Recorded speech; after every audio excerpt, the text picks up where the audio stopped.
گناہ کی نحوست سے عقل میں فطور آتا ہے، گناہ کی نحوست سے عقل میں فطور آتا ہے، اور سچ یہ ہے گناہ کرنا خود بڑی کم عقلی کی علامت ہے۔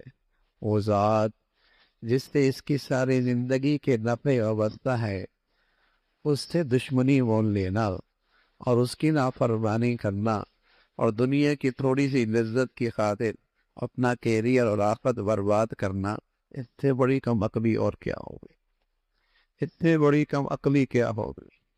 نیکی اور تقوی کی بدولت اللہ رب العزت بصیرت دیتے ہیں، بصیرت۔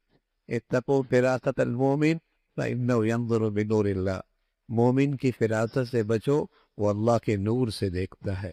بصارت تو سبھی کو مل جاتی ہے، لیکن نیکی اور تقوی کی زندگی ہو، اللہ بصارت کے ساتھ بصیرت بھی دیتے ہیں، دل کی آنکھیں بھی دیتے ہیں، اور چیزوں کی حقائق اس کے سامنے کھل کے آ جاتی ہیں، اس کے فیصلے میں سلامتی آ جاتی ہے، اور نفع جیسے اس کے مشورے کے اندر، جسے کہیں کہ اس کے نفع کے اندر بہتری آ جاتی ہے، اور یہ صاحب رائے بن جاتا ہے۔